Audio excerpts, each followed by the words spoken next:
दो तरह की डिफरेंट सिचुएशन सामने आ रही है। मैं आपको एग्जैक्ट बता देता हूं ताकि आपको भी ज़रा क्लैरिटी हो। अब अगर इमरान खान की बहनों की बात सुने तो वो कह रहे हैं कि हमारे पास जो आखिरी पैगाम इमरान खान का पहुंचा वो ये था कि स्ट्रीट मूवमेंट की तैयारी करें, सड़कों पर निकलना है। तो हम तो सड़कों पर निकल आए, हम तो यहाँ पर मौजूद हैं और तब तक नहीं जाने वाले जब तक ये मुलाकात का कुछ नहीं बता देते। दूसरी जानिब एक और पॉइंट ऑफ व्यू भी आ रहा है। बैरिस्टर गौहर की हमने गुफ्तगू सुनी और हैरानकुन तौर पे उनकी गुफ्तगू इस वक्त सोशल मीडिया के ऊपर बहुत ज़्यादा वायरल है, क्योंकि एक तरफ है स्ट्रीट मूवमेंट का नैरेटिव, एक तरफ है मुज़ाहमत का नैरेटिव, एक तरफ है अलीमा खान का नैरेटिव, जो कि ये समझती हैं कि इमरान खान ने मुज़ाकरात की बजाय अब स्ट्रीट पावर की तरफ आने का कह दिया है। दूसरी तरफ है बैरिस्टर गौहर का मौक़िफ़, वो भी आज अडयाला जेल पहुंचे और उनकी जो गुफ्तगू है वो सोशल मीडिया के ऊपर ज़्यादा वायरल है, क्योंकि उनका मौक़िफ़ थोड़ा डिफरेंट है। वो कह रहे हैं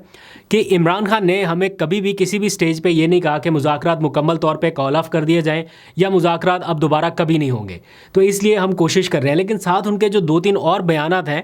उनसे ऐसा लगा कि एक तरफ बहुत हाई टोन है मुज़ाहमत वाली और एक तरफ बहुत ही लो टोन है जिसमें वो रहम की और पता नहीं क्या क्या लफ्ज़, भीख जैसे लफ्ज़ भी उन्होंने इस्तेमाल किए हैं। आज मैं एग्जैक्ट आपको कोट एंड कोट बता देता हूँ। टीवी चैनल्स के ऊपर कुछ बहुत ही डिफरेंट चल रहा है, लेकिन मैंने चूँकि ख़ुद सुना और वहाँ मौजूद रिपोर्टर से भी कंफर्म किया, जो एग्जैक्ट है उन्होंने कहा कि हम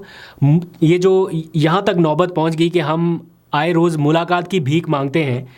इसमें दूसरों के साथ साथ अपनों का भी कसूर है। ये बैरिस्टर गौहर साहब के लफ्ज़ हैं जिसमें वो जैसे शिकवा करते हुए दिखाई दे रहे हैं, और बल्कि उन्होंने कहा कि मुझे मालूम नहीं है कि मैं यहाँ पर क्यों खड़ा हूँ। वो वहाँ पर हैं भी सही, लेकिन वो कह रहे हैं कि मुझे नहीं मालूम कि मैं यहाँ पे क्यों खड़ा हूँ, क्योंकि उन्हें ये लगता है कि उनकी कोशिशों की वजह से या उनके राब्तों के नतीजे में इमरान खान से मुलाकातें बहाल हुई थी, लेकिन उस मुलाकात के बाद जो आउटकम निकला वो वैसा नहीं था जैसा उन्होंने कहीं पे कमिट किया होगा, या वो समझते थे कि ऐसा नहीं होना चाहिए और वैसा हो गया। तो उसके बाद अब वो ये समझ रहे हैं कि मुझे नहीं मालूम कि मैं यहाँ पे क्यों खड़ा हूँ, और वो अपनों को भी कसूरवार समझ रहे हैं इमरान खान से मुलाकातें ना होने पर। मैं ये ज़रूर कहूँगा, हर ट्यूसडे को मैं यहाँ आ जाता हूँ और अपने टाइम का इंतज़ार करके फिर वापस जाता हूँ। अफसोस होता है कि मुलाकात नहीं होती,